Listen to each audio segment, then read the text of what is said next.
Ahora sí, bienvenidos al Conman aquí, en esta edición del especialista. Como ustedes saben, nosotros en esta sección hablamos directamente con gente involucrada en los deportes, pero no que tienen que ver directamente con ser peleadores, sino con promotores, comunicadores, especialistas como tal en diferentes ramas del deporte. Antes de pasar a la entrevista como tal, no se olviden darle like, suscríbanse, compartan, comenten, porque de esa manera nos ayudan a ampliar el rango de difusión aquí en el Cosmo. Y bueno, como ustedes ya verán, después de un año y más, volvemos a tener acá al maestro. Le digo maestro porque es periodista y yo soy periodista, entonces al maestro Alfredo Bush, mucho gusto y gracias otra vez por poder hablar contigo, Alfredo. No, para nada, al contrario, Franklin, gracias a ti por la invitación. Siempre se reciben gustosas estas invitaciones y aquí estamos para platicar contigo del MMA, que es algo que compartimos. Sí, de hecho, para quienes vieron el podcast anterior con Alfredo Bush, justo en esa época estaba yo hablando con varios periodistas mexicanos, estaba el buen Rodrigo del Campo, que también no he hablado con él mucho tiempo, con Diego Lecanda, con el mismo Juan Ibarra, sé que no es mexicano, pero él también tiene que ver con el MMA. Pero como Entonces, si fuera, como si ex- fuera. exactamente. Solo me falta Cristian Tespa y Carlos Contreras Legaspi, y ya creo que ya con todos los mexicanos que fueron ahí, una parte de ampliar esto en la comunicación y el periodismo en el MMA. Ahora sí, posterior a eso, Alfredo, nosotros sabemos que en todo lo que tú te envuelves, porque eres periodista, narrador, comentarista de algunos deportes, de hecho, ahí está en la descripción el Instagram de Alfredo. ¿Cómo tú has visto el desarrollo del MMA en el 2024 que pasó? Bueno, pues mira, yo creo que para el MMA en Latinoamérica está pasando este fenómeno en el que cada vez es más grande, ¿no? Sobre todo en las grandes ligas, pues hay cada vez más peleadores de toda América Latina. Antes era difícil encontrarse a alguien peleando, ¿no? Ya después era muy común ver a todos peleando cada fin de semana, uno, dos, ahora ya hay cartelas en las que podrías llenar solamente con latinos y ahora pues ya estamos viendo el fenómeno en el que se enfrentan entre latinos, entre sí, ¿no? Entonces, pues eso te habla de la gran cantidad de elementos que ya están siendo considerados en los escenarios grandes, sobre todo en el UFC, ¿no? Que es como que lo que siempre volteamos a ver.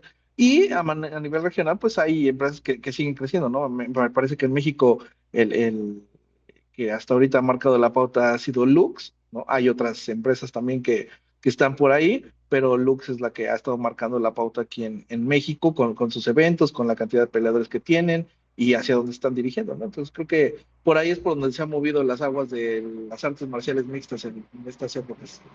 Sí, porque hay que reconocer una cosa, hay que reconocer una cosa aquí, es que México como tal se ha situado como el centro neurálgico del MMA latinoamericano, ¿no? Si muchas veces tenían el sueño de ir a pelear a Brasil si eras del sudamericano, ahora todos quieren ir a pelear a México, entrenar en México y incluso asistir a carteleras mexicanas, ¿no? Sí, no, ahora, pues aparte ha habido muchas cosas que han ayudado a desarrollar, ¿no? Por ejemplo, aquí en México, uno, que gimnasios empiecen a destacar, ¿no? Me parece que es de lo que había hecho en Tijuana el Entram Gym, ya ahí estaba como que marcando la pauta, pero después empezó a crecer Lobo Gym también en Guadalajara, y entonces ahí, vamos, empezaron a romperse todas esas cosas de que no, pues es que para pelear tienes que ir a entrenar a Estados Unidos. Pues no, no necesariamente tienes que ir a entrenar a Estados Unidos, ¿no? Habrá cosas que sí, evidentemente, tendrán que ser allá. Me parece sobre todo la lucha, ¿no? Es algo que sí se tiene que entrenar en otra parte, pero aquí en México tienes sin problema con quién entrenar boxeo y con quién entrenar jiu-jitsu. Y en Guadalajara, que se dio esta alianza entre Lobo Gym y los Brazilian Warriors de Diego López, de Alessandro Costa, pues igual me parece que ahí es donde están marcando la pauta, ¿no? O sea, de que no es necesario tener que ir a otro lugar, sino que aquí mismo los gimnasios están creciendo y a eso agregale que están las instalaciones del Performance Institute de aquí en Ciudad de México, donde han venido a entrenar peleadores de pues no solamente los que están en el programa, ¿no? De Latinoamérica, sino otros peleadores como Jiri Prohaska, que estuvo hace poquito, que ahora va a pelear este fin de semana. Pues eso te habla de por qué se ha vuelto importante, al menos México, ¿no? Tiene Además, aquí hay todas las condiciones. Hay muchos, sobre todo, por ejemplo, volvemos, históricamente los boxeadores mexicanos pues iban a entrenar a la altura, ¿no? Aquí cerca de Ciudad de México, yo vivo en Ciudad de México, muy cerca del aeropuerto, pero aquí cerca está el Centro Ceremonial Otomí, a una hora y media, algo así, que era un lugar donde habitualmente los boxeadores se iban a preparar ahí, se alejaban de todo y entrenaban, practicaban demás.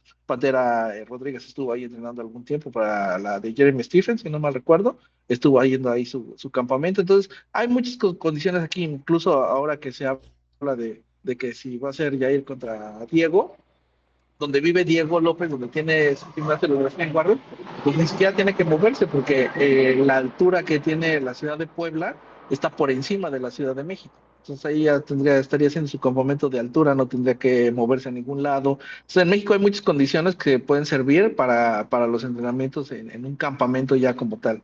Entonces, pues bueno, digamos que en ese sentido pues se ha ido creciendo, ¿no? Y también la calidad de los peleadores pues ha ido mejorando. En fin, creo que se han juntado varios factores ahí para que el MMA latino sea importante y pues que México siga siendo punta de lanza por muchas situaciones, ¿no?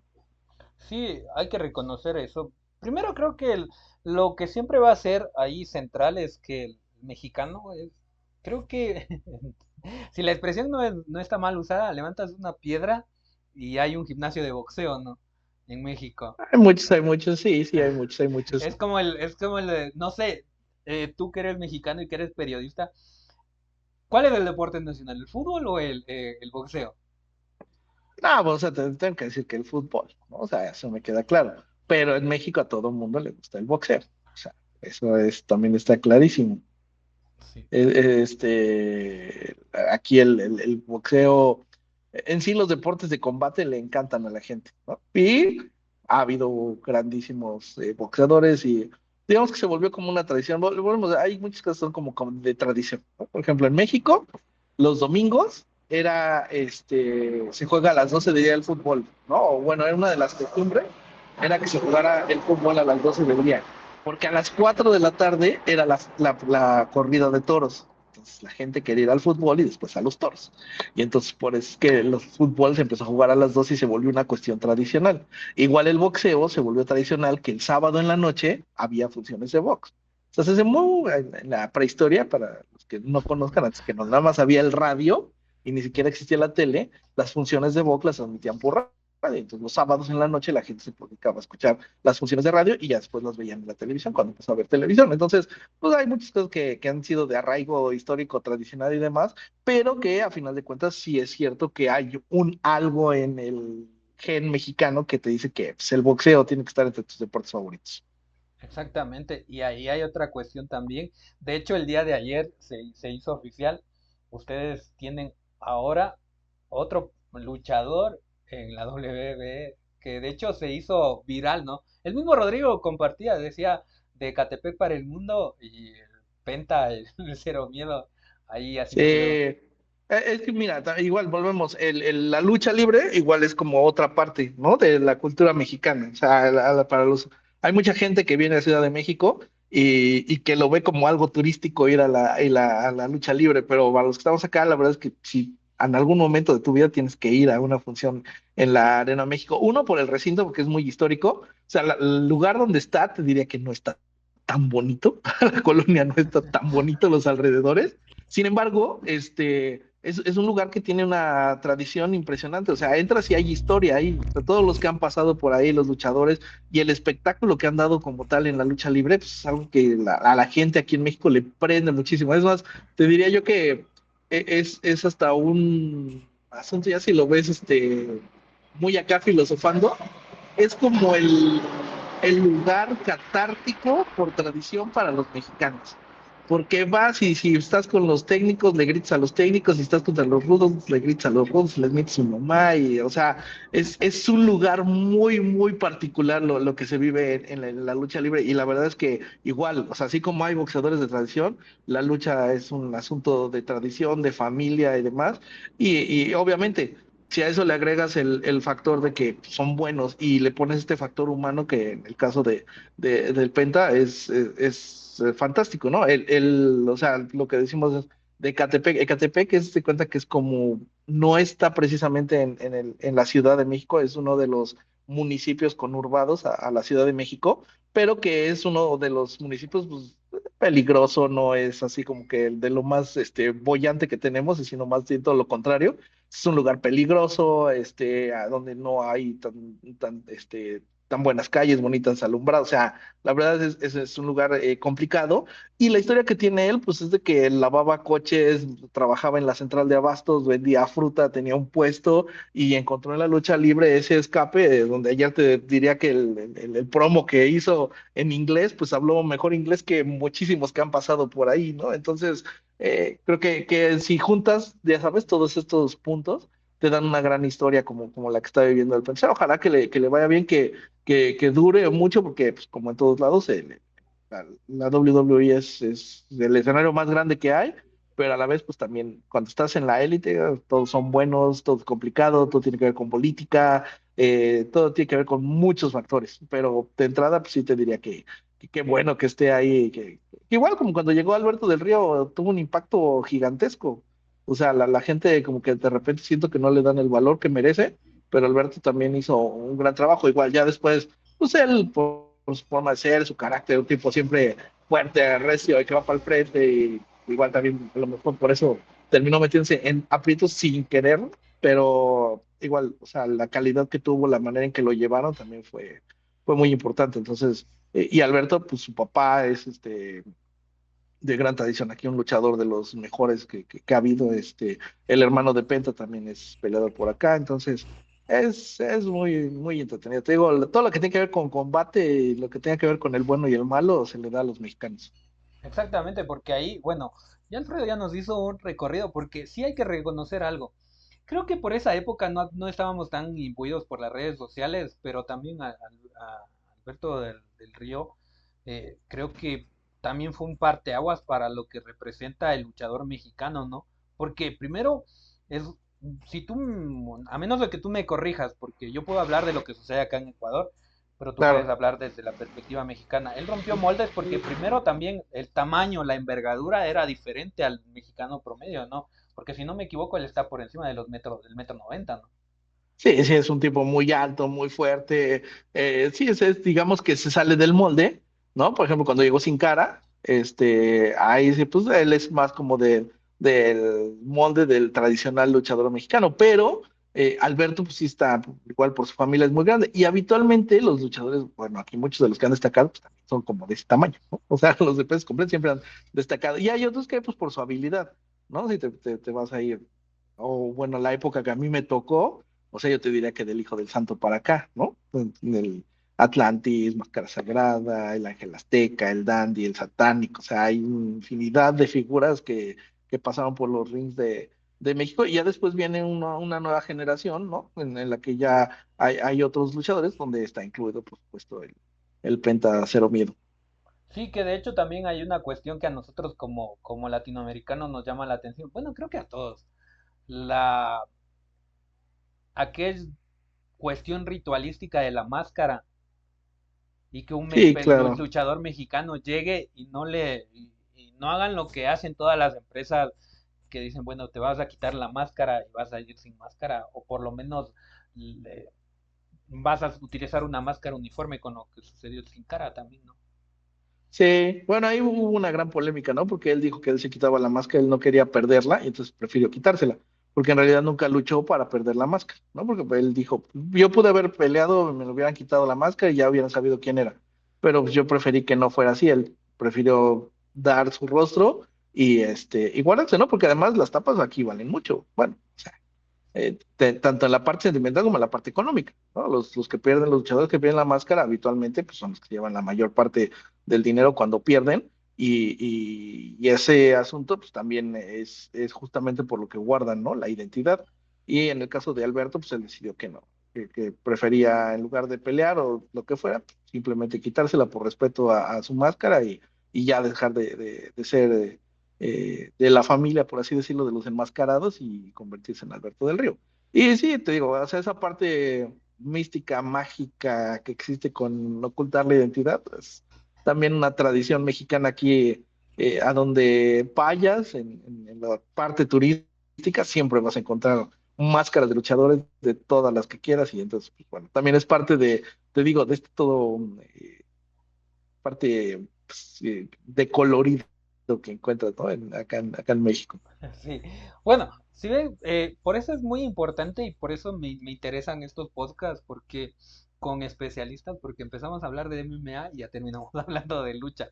Ahora, Yo sé. en lo que refiere directamente al fenómeno que está sucediendo ahora, eh, hablamos de la cuestión periodística como tal.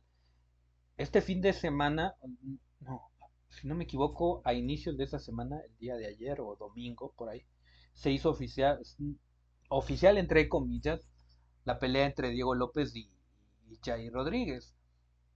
Pero fue un fenómeno, por lo menos internacional, en lo que refiere a habla hispana, el anuncio de la pelea, pero ahora lo que resulta a través de aquello, de que eh, como periodistas nos regimos a, bueno, están firmados contratos y ahora sí es oficial.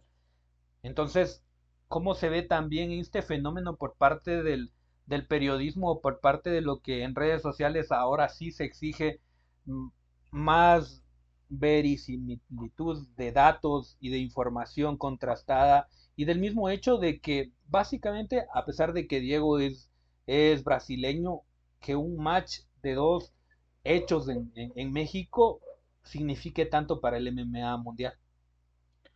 Bueno, mira, hasta donde nosotros sabemos todavía no hay contratos firmados, entonces pues volvemos, ¿no? Mientras no esté el contrato firmado, no lo van a hacer. Pensamos que lo van a dar a conocer pronto. Yo pensaría que una de las opciones es ahora en la función de UFC 311, que ahí podría darse, porque pues también, mira, si es, todo apunta a que sí es, ¿no? Entonces, una función así te vende los boletos en 2 horas, o sea, no necesitas semanas para vender la arena, ¿no? Y era yo creo que también un poquito de lo que platicábamos, ¿no? O sea, Jair que empezó aquí, pero pues se formó totalmente en Estados Unidos, ¿no? Él siendo parte del primer programa de desarrollo de UFC de hace como un poquito más de 10 años, 11 años, que estuvo en Albuquerque, que trabajó con John Jones, que trabajó en Winkle, MMA, y después, pues ahora que está trabajando con el coach Mike Valle, que lo ha arropado muy bien, y creo que es donde mejor se ha encontrado, pues incluso ya tiene hasta algunos meses entrenando, ¿no? Y del otro lado, lo que te decía, con Diego, pues nosotros le decimos que es el brasileño más mexicano que hay, porque pues sí, sigue siendo brasileño y todo, pero pues, la verdad es que es un mexicano más aquí, él está muy contento, decidió poner su academia aquí, e incluso de hecho hace poquito, hace un par de semanas, acaba de abrir el gimnasio, o sea, no, con nuevas instalaciones, ¿no? Pasó a tener un gimnasio pequeño, ahora tiene nuevas instalaciones, más grandes, con más equipo, con más gente, o sea, digamos que o sea, parte de todo es que va creciendo, ¿no? O sea, todo se va desarrollando, todo va creciendo. Y pues sí sería muy extraño verlo, pero era lo que te decía, o sea, pues antes no había un solo latino en las funciones, ahora con dos latinos puedes llenar sin ningún problema una arena que es para 20,000 personas. Sin ningún problema lo puedes llenar.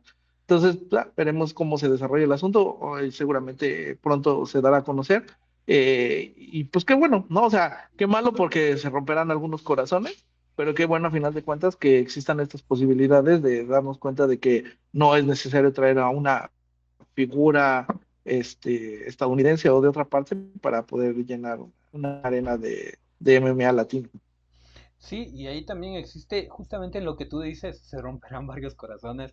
Sucedió en Noche UFC que, que lamentablemente los mexicanos fueron superados en su gran mayoría, ¿no? Sí, sí, de eso, fíjate, eso platicaba con coach Mike Valle hace unas semanas, eh, justamente sobre eso, ¿no? O sea, a lo mejor no fueron los resultados en el papel lo que esperaba la gente, pero también el mismo decía, es que a veces perdemos el foco de qué tan difícil es ganar una pelea, ¿no? Dentro si de por sí es difícil ganar una pelea en cualquier lugar. Ahora imagínate ganar una pelea en el UFC, en el escenario más grande en esta producción que fue tan particular, tan única, porque seguramente no se va a repetir con el dineral que les costó, o que si la repiten no será dentro de poco. Entonces, esa parte de repente se pierde el hilo hacia dónde va, ¿no? O sea, pues, si por supuesto todos los mexicanos hubiéramos querido que hubieran ganado, pero pues si vemos ganar a Nacho Bahamondes, si vemos la pelea que tuvo Esteban Ribovics con Daniel Selhuber, ¿no? Que fue sin lugar a dudas de lo mejor que hubo el año pasado. O sea, a lo mejor yo solamente la vería superada por Max Holloway, ¿no? Contra Justin Gaethje. Eh, Te habla de la calidad, del nivel que hay y que pues si a veces ganas, a veces pierdes y a veces por tantito se va para un lado o para el otro, ¿no? En este caso, pues en el caso de Dani, pues le tocó perder. En el caso de Lazy Boy, pasó de ser uno de, o sea, sí sabíamos del carisma y de lo bueno que es, pero trae un hype impresionante ahora el Lazy Boy, todo el mundo conoce a Lazy Boy y sabe quién es y lo invitan a programas y entrevistas y demás. Y porque aparte muestra, volvemos, ¿no? La historia pues, como la del Penta, ¿no? O sea, pues, Lacey vendía chicles en la calle para poder sobrevivir, cabrón. Y ahora se dedica a estar en el escenario más grande del mundo haciendo MMA. Entonces, pues, me parece de cómo se va manejando y por dónde van navegando las aguas, ¿no? Qué bueno por el MMA que siga creciendo, ¿no? Qué bueno que haya más oportunidades, ojalá que haya muchas más para todos. Y pues la verdad también tendría que decirte que al menos para mí es un gusto ver cómo ha crecido todo, ¿no? Del primer evento al que fue de UFC, que fue en Orlando, en 2013, si no me recuerdo, 2014 por ahí, con Fabricio Verdum en la estelar, a lo que está sucediendo ahorita, pues ha sido un crecimiento impresionante, ¿no? Tengo más ganas, evidentemente, pero también está padre ver que esas canas significa que cada vez que voy a la arena, pues hay nueva gente, hay nuevos aficionados y hay más peleadores latinos. Esa parte es muy, muy buena. Sí, porque ahí también es la cuestión de que no es lo mismo de hablar en la primera llegada de UFC a México, que de hecho, ahí otra vez lo que tú mencionabas, se tuvo que tirar en ocasiones de nombres estadounidenses, de Caín, que era México americano y todo aquello. Bueno, sí, digamos que esa primera vez, obviamente, pues necesitaban traer algo muy grande y trajeron a Kai, ¿no? Porque además quisieron impulsar el Tough Latinoamérica, la primera temporada. O sea, hubo como que varios factores, sí, porque en esa época justamente UFC eso era lo que quería hacer, ¿no? Tener nuevos mercados, abrir nuevos lugares a donde poder ir, y entonces ahí fue donde se encontró esa posibilidad de venir a México. Tenían un partner de televisión, como era Televisa, que al final esa relación no fue tan buena, no terminó en buenos términos, pero que pues sí de entrada le ayudó, ¿no? A tener este impulso que estaba necesitando UFC y que al final de cuentas, pues, mira, hay mucha gente que se quedó, hay muchos que siguen pasando de largo porque no les gusta, pero pues lo importante para mí es como todo en la industria, o sea, es un asunto en el que todos convivimos, en el que todos vivimos y en el que pues cada quien saca su parte, ¿no? Sí, también hay que reconocer que ahí se volvió también, todos los factores se conjuntaron para que México sea este punto exacto del desarrollo, ¿no? Porque si bien UFC tenía un Performance Institute en China, si no me equivoco, y en Ujú, ahí sigue, Estados, ajá, pero en ahora Shanghái. en Norteamérica y en Centroamérica quizá, o sea, la parte de Hispanoamérica dicen, bueno, me voy a entrenar al UFCPI y me voy a Ciudad de México, lo que sucedió en la cartelera anterior en México, que era justo ese fin de semana de la primera noche UFC, hubo cartelera de Karate Combat, hubo la cartelera de Budo, hubo la cartelera de Lux, UWC no presentó cartelera, pero hubo otros eventos de ese fin de semana. Entonces, eso también provoca el desarrollo y la llegada de lo mismo que tú dijiste, el tener a Jiri Prochaska paseando por ahí, por Ciudad de México, Muy bueno, muy bueno. y que alguien venga, le reconozca y diga, ah, es peleador de MMA, me voy y me tomo una foto con él. Sí, o sea, de inmediato llama la atención, ¿no? Y eso, pues, a final de cuentas es importante para el deporte, incluso para ellos mismos. O sea, por ejemplo, Danny Selhuber o Lazy Boy ya no tienen que estar viviendo tanto tiempo en Las Vegas, ¿no? Porque a veces tenían que estar mucho tiempo viviendo allá. Y aquí, ahorita pueden entrenar con sus equipos aquí en Ciudad de México, hacer la parte física en el Performance Institute, y ya que estén en campamento, cuando necesiten ir, a entrenar a Las Vegas o a sus equipos como tal, pues entonces ya podrán hacerlo sin haber perdido nada, ¿no? Al contrario, se mantienen en la misma actitud. Las instalaciones del Performance Institute de la Ciudad de México, te aseguro que son impresionantes, tan impresionantes, incluso en algunas cosas mejores que las que hay en Las Vegas. O sea, el Performance Institute de aquí de Ciudad de México no le pide nada al de Las Vegas, tienen prácticamente los mismos aparatos, los entrenadores, o sea, la gente que está con ellos están haciendo un muy gran trabajo y pues solamente es cuestión de igual que se vayan saliendo las posibilidades, ¿no? Para pelear en Lux, para pelear en Budo, para pelear en el Contender Series, como le tocó a Yuli, o sea, mientras se vayan abriendo esas ventanitas y tengan aquí con quién trabajar, pues creo que será muy importante. Sí, ahí también está la cuestión de la masificación del deporte. Ahora, en lo que nos concierne a nosotros como periodistas, ¿cómo tú ves también el desarrollo de quizá pequeños medios o páginas inicialmente, pero pequeños medios de que comienzan a emerger y dicen, ya voy a tratar directamente el tema del MMA o voy a tratar directamente el tema de UFC de partida y voy a ganar relevancia en tan poco tiempo? Pues mira, yo creo que esa es parte de una realidad de que hay en la actualidad, ¿no? O sea, evidentemente, como platicábamos hace rato, ¿no? O sea, antes no existían ni las redes sociales. Ahora las redes sociales se han vuelto una parte fundamental de todo, ¿no? O sea, incluso en las empresas, antes evidentemente no existían redes sociales, ahora ya hay departamentos de redes sociales, ¿no? O una unidad de las empresas que se dedique específicamente a todo lo que tiene que ver con el SEO, con las redes sociales como tal, o sea, con todo lo que se trabaja alrededor de ellas. Entonces, sí han cobrado una relevancia muy importante, yo creo que sí, pero yo creo que todavía están en ese periodo de transición en el que una página de internet es complicada que se vuelva relevante.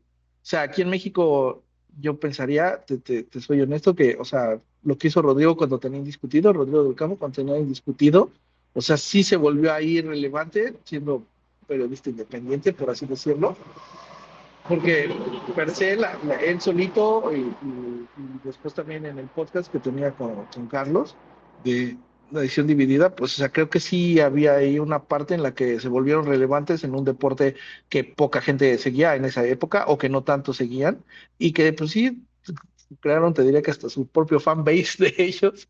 De una manera, pues con trabajo, ¿no? O sea, con estar cerca de los peleadores, con las entrevistas, con las noticias que daban. Y entonces tiene que ser, es muy matado. O sea, a final de cuentas, la neta, para los que quieran hacer una página, o sea, hacerla realmente y cobrar mucha relevancia, no es tan sencillo. O sea, de verdad sí tienes que estar como metido en el medio y entonces, pues ya sabes, para encontrar los contactos y demás. Si a las empresas que son grandes se les hace complicado, o a los reporteros en este caso que trabajan en algunas empresas que son más grandes, es complicado el acceso y demás, pues obviamente para alguien que está en una página y eso, pues se vuelve todavía más complicado. Yo siempre he pensado que, si bien es cierto que las redes son importantes, los canales son importantes, es muy complicado o son no tantos los que logran hacer una gran monetización siendo un canal aparte, ¿no? Siempre les pongo el ejemplo del fútbol.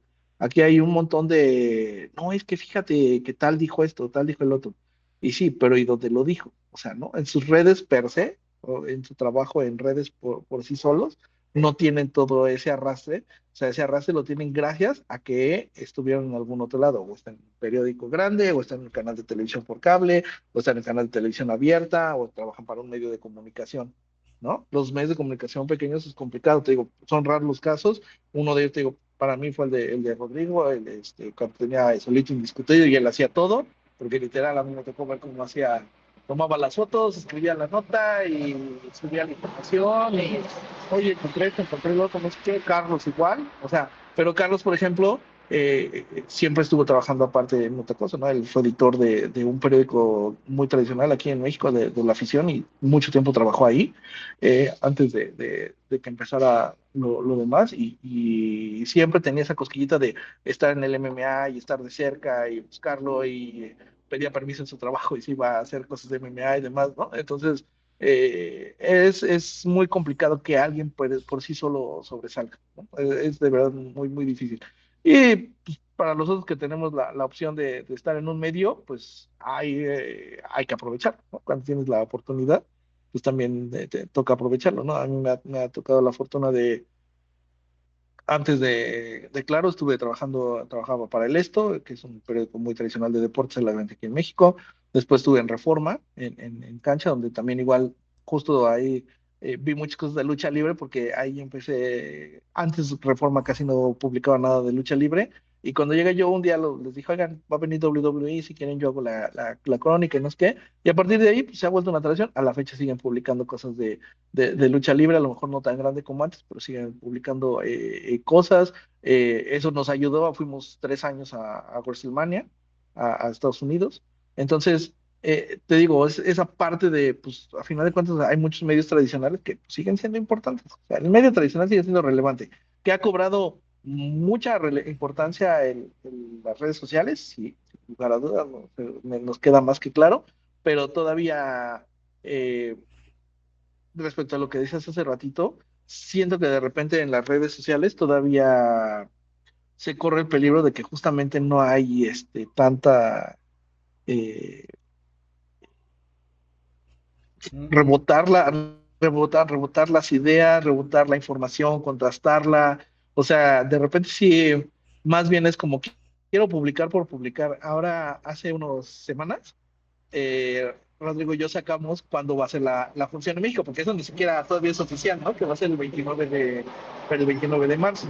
Entonces, encontramos varios, él por su lado, yo por mi lado, hice varios, pues, investigando con los que conoces y demás, y en la arena y aquí y allá, y con algunos agentes y demás, hasta que encontramos, no, pues, ¿sabes qué? Va a ser tal día y va a ser en marzo, y también sabemos que en septiembre van a ir a Guadalajara porque hay una nueva arena que es del mismo dueño que tiene la Arena Ciudad de México. Allá van a hacer noche UFC este año, o esa es la intención que tiene UFC, de ir en septiembre a Guadalajara, lo cual abriría una nueva plaza, una nueva arena, en fin, o sea, hay como que muchos factores ahí. Y de repente un día, sin querer, ya sabes, scrolleando en Facebook, me encontré y entonces decía, una nota decía algo así como, en un comunicado que publicó Claro Sports, la UFC estará en México tal día y no sé qué. O sea, hay muchas cosas que, o sea, ahí medio nos daban este reconocimiento de cómo había sido, pero no estaba tan bien redactada, ¿no? O sea, más bien diría que ni siquiera estaba redactada, o sea, muchas cosas. Entonces te digo, de repente puede que te encuentres medio la información bien, medio no te la encuentres bien. Entonces es complicado. Veo que todavía sí a los medios que son chiquitos, o sea, como que les falta estructura, ¿no? Para que alguien les dé guías así de, no, o sea, esto sí está bien escrito, esto no está bien escrito, esto sí vale la pena escribirlo, esto no vale la pena escribirlo. Desde cosas tan sencillas como la ortografía, güey, será que yo soy de la vieja escuela, güey, pero, o sea, si yo veo algo así mal escrito con faltas, ay, a no. lo mejor no me meto tanto con la redacción porque luego también a mí me toca regaños y de, güey, esto lo escribiste con lo que no debías, pero así hay cuestiones básicas que de repente se pierden en este sentido de querer tener la cosa, ¿no? La celeridad de ser los primeros, yo lo dije primero, ya sabes, este asunto de querer ser el primero para todo, pasa nada, hombre. Así como quieren ser el primero para todo, igual las redes sociales son tan efímeras, o sea, yo creo que todavía son más efímeras que el diario, ¿no? Porque en el diario llegaba así, ah, sí, qué padre tu portada, y hoy estuvo padrísima la portada, qué bueno. Y bueno, y para mañana, ¿qué hay? ¿No? Sí, ya se acabó. Así, lo que pasa en un día, ahí se queda, y en las redes sociales, no, o sea, casi, casi te diría que en las redes sociales es como al minuto, ¿no? O sea, duran unos minutos, unas horas, todo va cambiando, todo va desarrollándose, y eso te lleva a caer a veces o varias veces en imprecisiones. Ahí- a veces hay que ser más precavido o saber a qué apostarle, a qué sí apostarle y a qué no. Exactamente, porque ahora la cuestión, y sucedió, y yo lo voy a tocar el tema por lo que sucedió aquí en Ecuador. Muchos ya dieron por sentado la pelea de Carlos Vera, el tercer ecuatoriano en UFC. Y como yo Ujú. tengo el contacto directo con Carlos, me dijo, amigo, todavía ni siquiera están firmados los contratos. Vean. y ya lo oficializaron. Y la verdad que él es un caballero y dice, me estoy preparando para la pelea porque el acercamiento ya está hecho, el peleador, el oponente dijo que sí, yo también dije que sí, pero no hay firmado contrato de por medio. Lo mismo sucede con Michael Morales. Ya muchos dijeron Michael Morales versus Gilbert Burns y hasta hoy, hasta las 6 de la tarde, Ujú, un periodista ecuatoriano acá decía, amigos, el contrato no está firmado porque Michael tiene que firmar un contrato para sus nuevas peleas en UFC, porque a él ya se le venció el contrato anterior. ujú, ujú. Entonces él no está firmando contrato para enfrentar a Gilbert Burns. Él primero estaba en búsqueda del nuevo contrato para sus nuevas peleas en Para UFC. UFC, Ah, claro. Sí, te digo, o sea, esa parte es donde se vuelve, ¿no? Bueno, el qué tanto te quieres llevar con. Pues lo mismo pasaba ahorita con lo de Diego y lo de Pantera. O sea, pues, todo el mundo dice que sí. Seguramente va a ser, o sea, no podemos decir que no. Pero tú no puedes llegar a ese grado de decir, ah, sí, este va a ser porque no tienes, a menos de que alguien ya te haya dicho, sí, ya firmamos los dos ya firmaron el contrato. En el momento en que los dos firmen el contrato, te va a decir la empresa la solita, empresa. o sea, ¿no? ¿Me explico? En ese momento alguien se va a enterar o la misma empresa va a decir ya está firmada, ya está arreglada, porque así tiene que ser.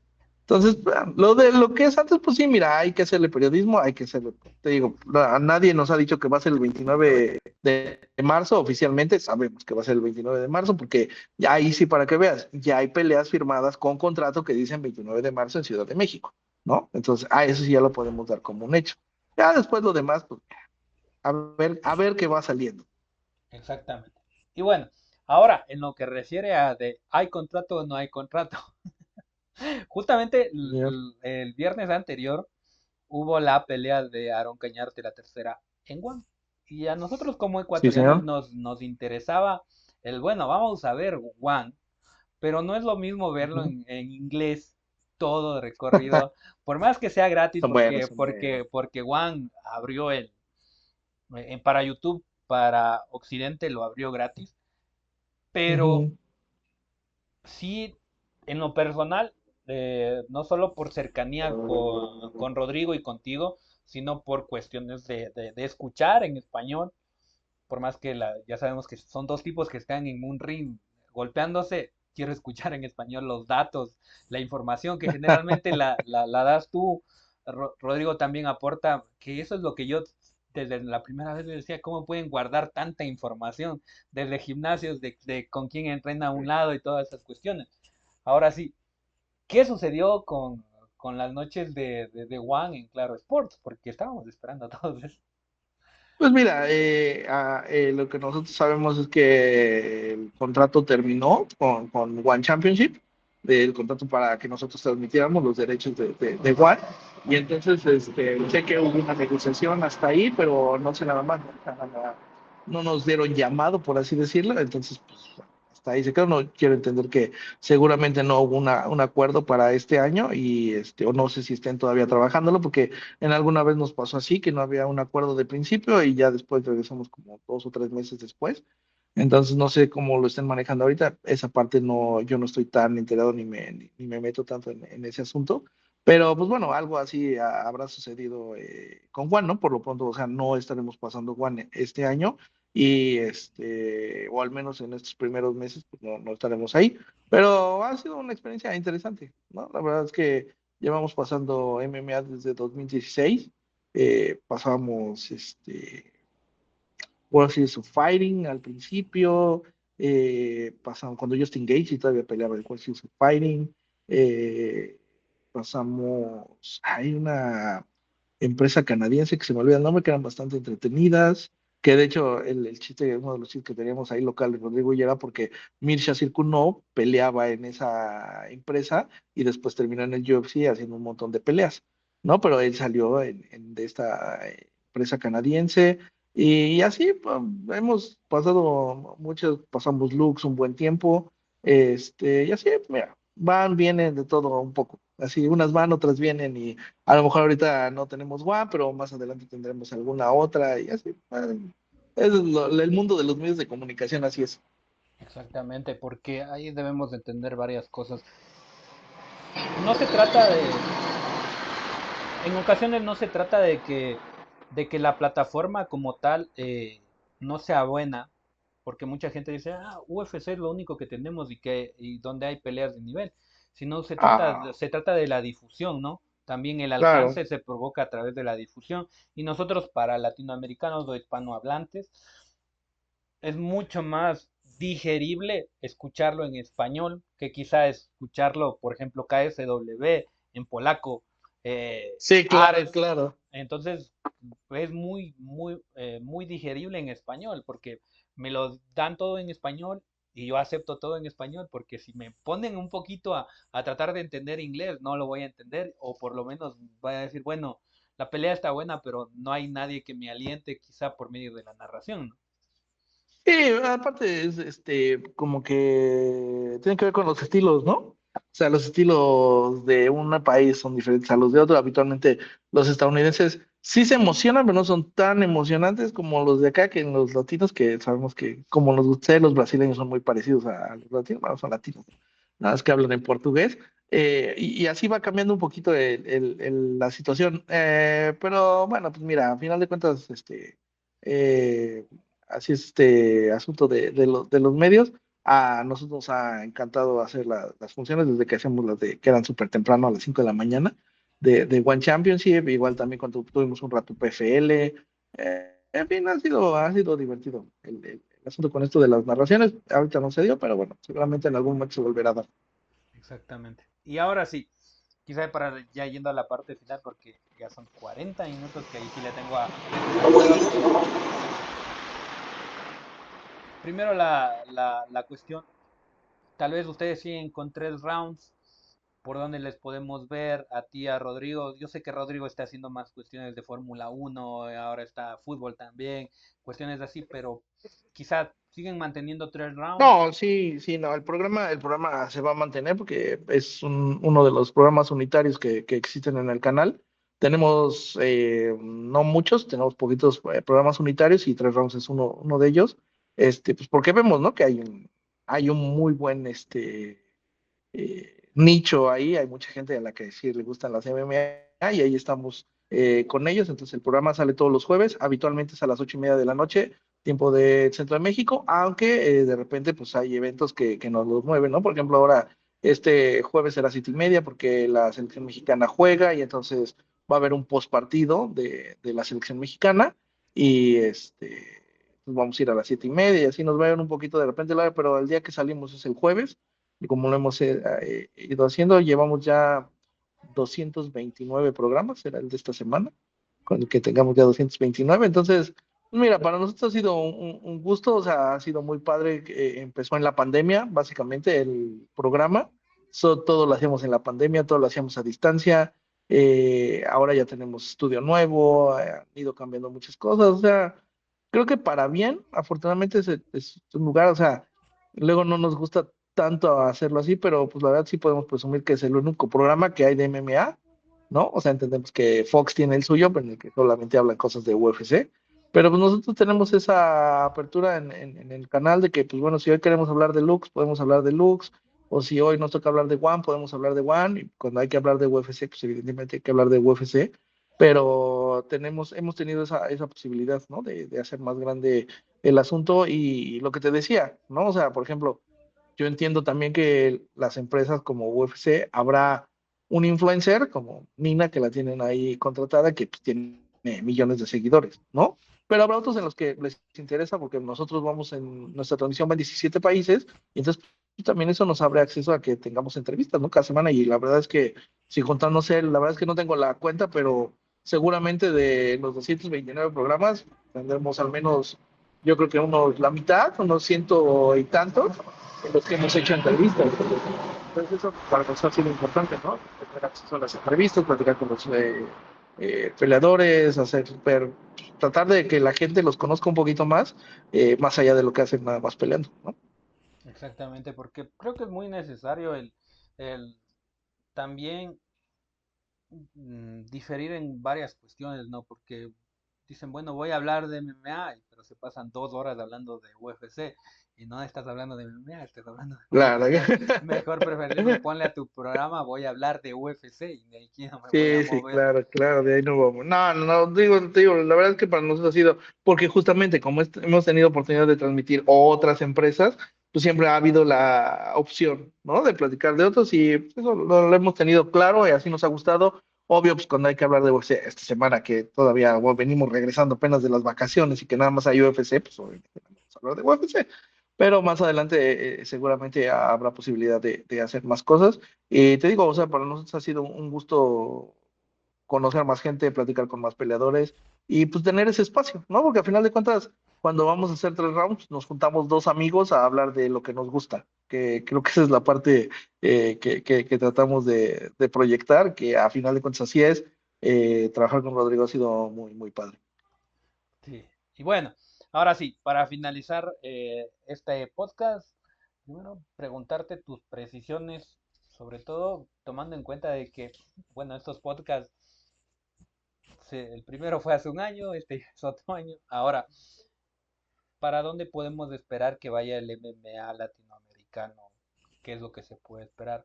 Porque ya sabemos que hay figuras ahora, figuras emergentes, quizá una de ellas, como tú mismo lo dijiste, el mismo Lazy Boy, que en lo personal, como que tengo ahí amor-odio por esa pelea que se viene, porque Kevin Borjas es sudamericano y Ya hay sé. y tira también el regionalismo ahí, pero ¿para dónde va el MMA latinoamericano según tus proyecciones y al mismo tiempo qué figura es como levantándose? Porque nosotros sabemos que ustedes como mexicanos, quizá el lado por el que despuntan, ya sabemos que es Brandon, Jair, Alexa y qué figuras tú ves como quizá que también siga Pues esa senda. mira, yo creo que el MMA latino va para bien a crecer, ¿no? O sea, va creciendo en todos los sentidos, lo que platicábamos. O sea, a nosotros nos tocó ver cuando no había latinos, cómo han ido creciendo y ahora pues, llenas arenas con latinos, ¿no? En las estelares. Y yo creo que por ahí va a seguir.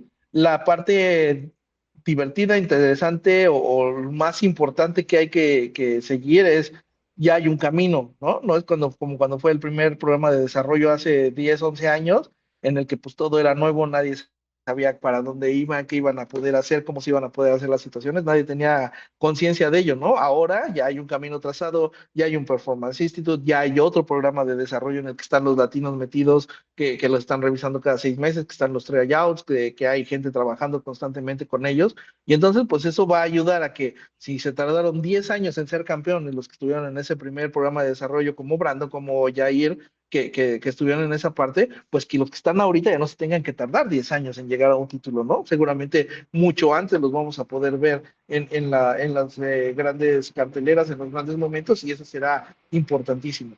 En cuanto a las figuras, pues la verdad es que yo creo que van por muy buen camino lo que está haciendo Daniel Secuber, lo que está haciendo Lacey, o sea, sí creo que tienen o sea, Lacey tiene ese carisma y del otro lado, Daniel me parece como que es como que toda la parte opuesta a Lacey, pero que también es por el camino adecuado, ¿no? Es un chavo que siempre está cerca de su familia, que terminó la carrera, que hasta que no terminó la universidad decidió no empezar a pelear en UFC, a pesar de que ya tenía el contrato, hasta que terminó y obtuvo su título universitario fue que empezó a pelear.